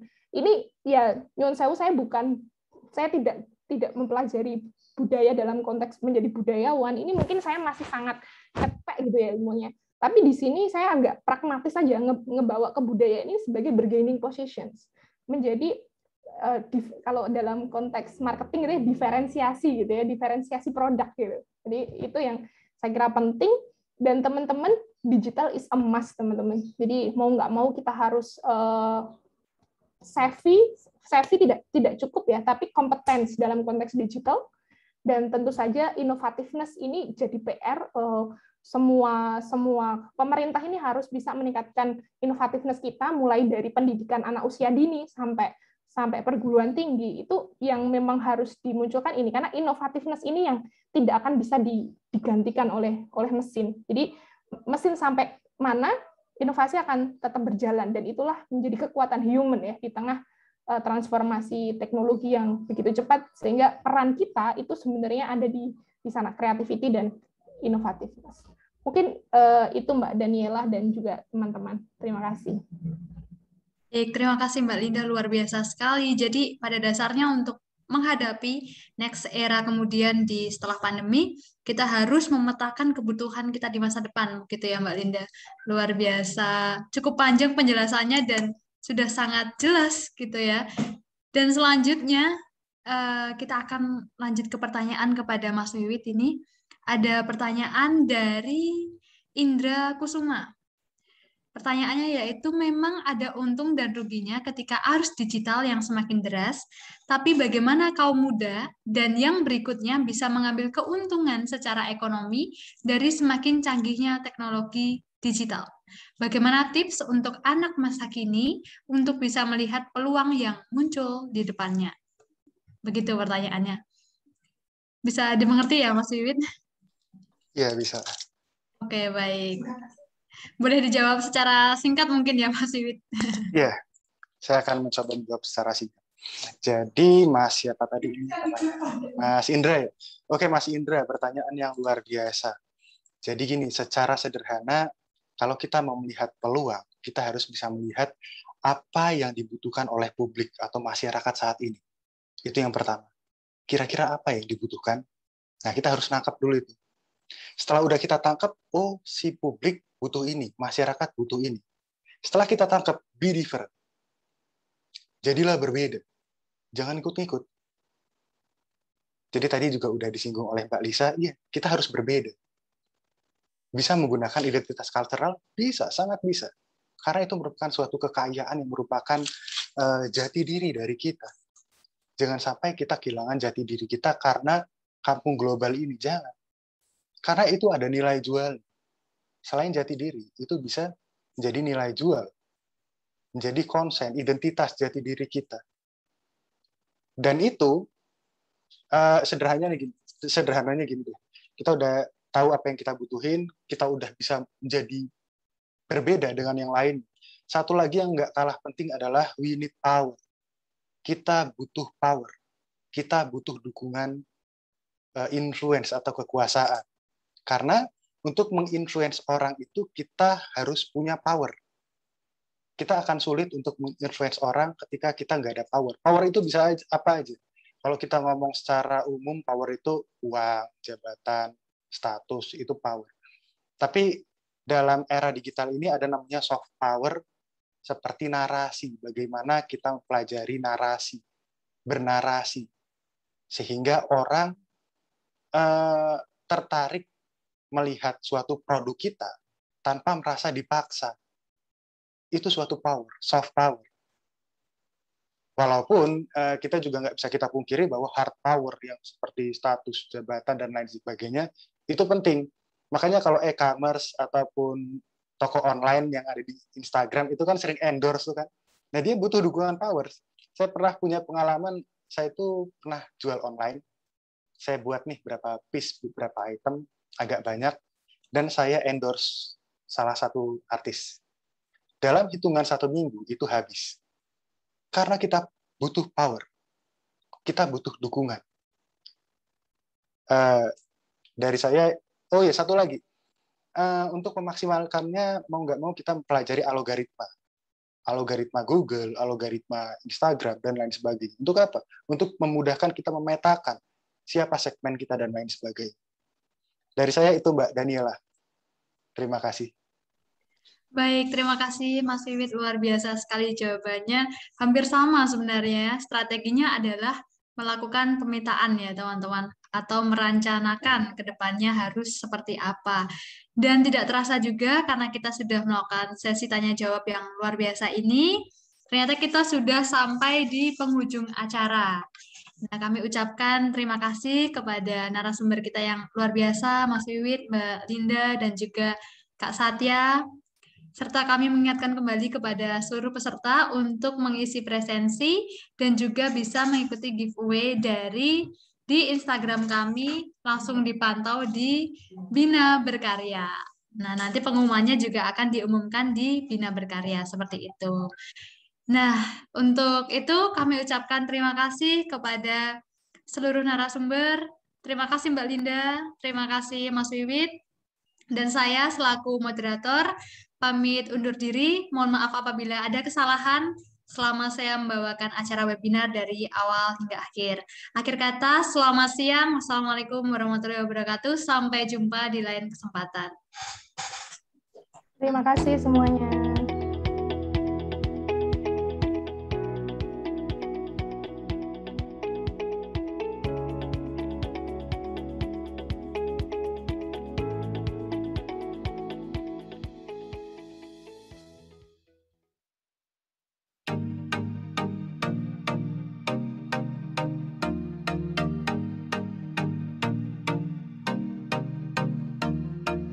Cek dulu, cek dulu.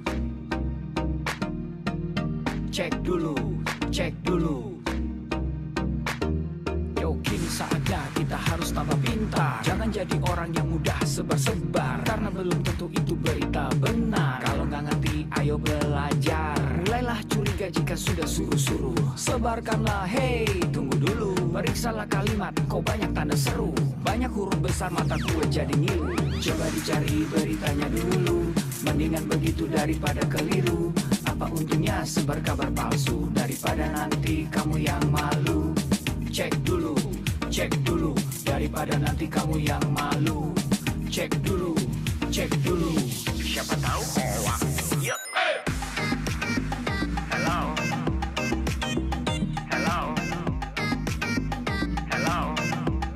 siapa tahu hoax. Yup. Hello,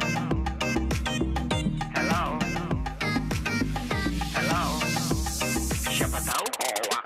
Hoax itu konten yang negatif, tujuannya itu ya provokatif. Paling cocok buat orang yang sensitif. Kalau ke gue ya gak efektif, tapi semua suka yang positif. Misalnya video yang inspiratif, meme yang lucu, itu juga sip. Positif, kreatif, dan produktif. Coba dicari beritanya dulu. Mendingan begitu daripada keliru. Apa untungnya sebar kabar palsu, daripada nanti kamu yang malu. Cek dulu, daripada nanti kamu yang malu. Cek dulu, siapa tahu hoax. Yup. Hello,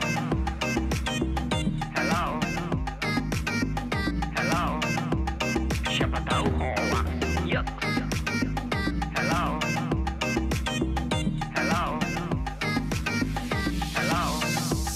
siapa tahu hoax.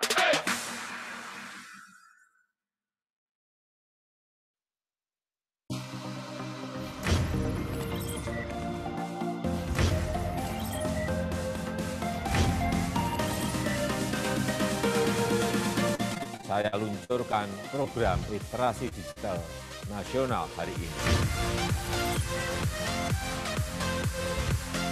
Hari ini saya menghadiri acara launching modul literasi digital. Ini suatu hal yang penting untuk kita pelajari. Pengalaman yang membuat aku terbuka, pembelajaran-pembelajaran yang kalian tidak dapatkan selama kuliah ataupun sekolah.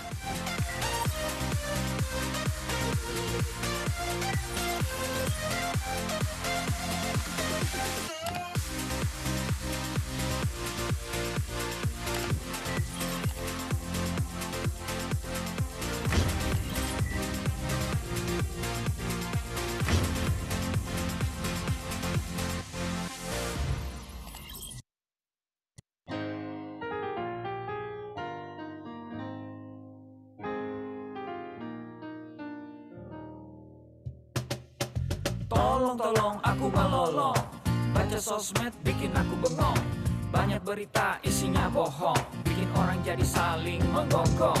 Seperti ada niat sebar kebencian, tanpa peduli akan ada kerugian. Seperti dapat munculnya permusuhan, karena tertipu jadi curigaan. Gue pernah baca hoax di sosmed yang jadi merugikan tukang trompet. Katanya trompet bisa bikin kanker, trompet sih cuma bisa bikin bibir doer. Sylvester Stallone dibilang mati, Brad Pitt juga dibilang mati, Mr. Bean, Jackie Chan juga dibilang mati. Seneng banget doain orang mati. Harusnya ada etikanya bermain sosial media. Tak bisa asal mengirim tanpa dipikirin, bisa fatal akibatnya.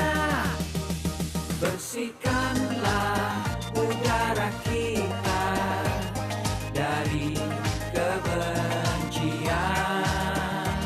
Sebarkan saja cintamu untuk Indonesia. Wahai kepada pengguna sosmed, mari bersatu sampai lengket. Jagalah persatuan, jangan lobet. Hati-hati banyak tukang copet. Hey, jangan sampai salah posting, bisa bikin orang jadi pusing. Cek dulu itu penting, jangan jadi cepat terpancing. Gue pernah takut salah minum, karena bahaya buat tulang sumsum. Hampir semua merek disebutkan, gara-gara itu gue kehausan. Gue tertipu isu PKI, katanya jutaan sudah dipersenjatai. Akibatnya gue keluar biaya, bikin persembunyian bawah tanah. Harusnya ada etikanya bermain sosial media. Tak bisa asal mengirim tanpa dipikirin, bisa fatal akibatnya. Bersihkanlah udara kita dari kebencian, sebarkan saja cintamu untuk Indonesia. Bersihkanlah udara kita dari kebencian, sebarkan saja cintamu untuk Indonesia.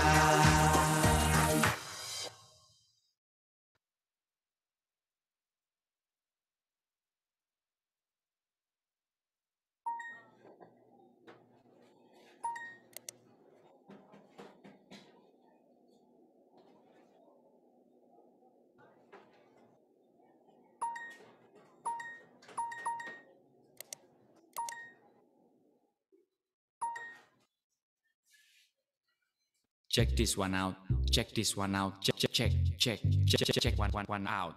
Ku punya teman namanya Abud, orangnya lucu kayak badut. Oleh teman-teman dia disebut si tembem dan gendut. Tembem gendut, tembem dan gendut. Tembem dan gendut, tembem gendut. Abud tidak tahan kuping ditutup, mungkin kalau bisa pasti disekrup. Mulut komat kami kembang kuncup, Abud menjerit cukup.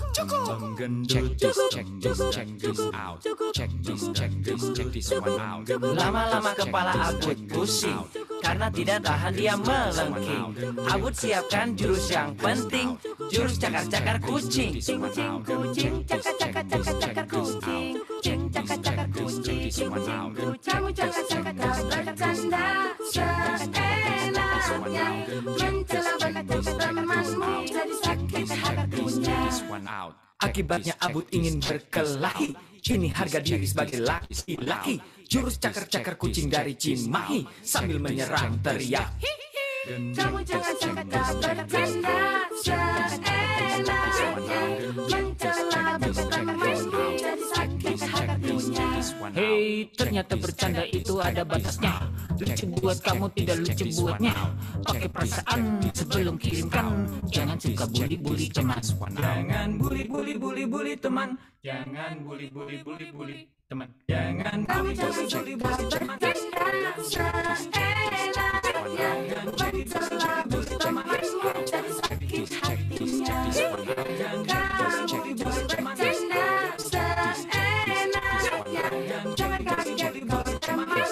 Tanggung akibatnya, tanggung akibatnya, tanggung akibatnya.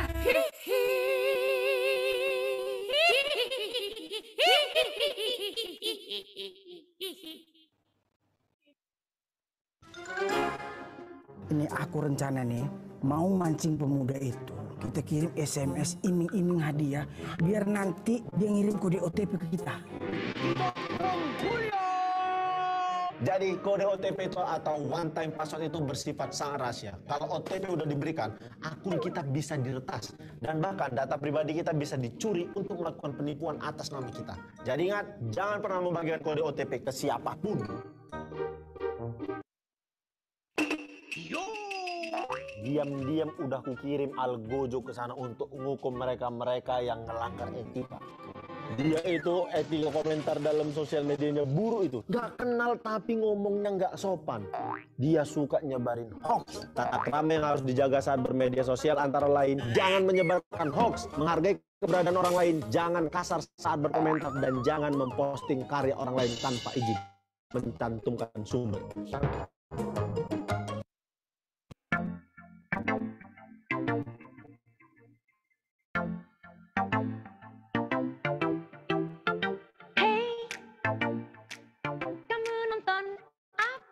Pilihlah tontonan yang sesuai umur anak-anak kita.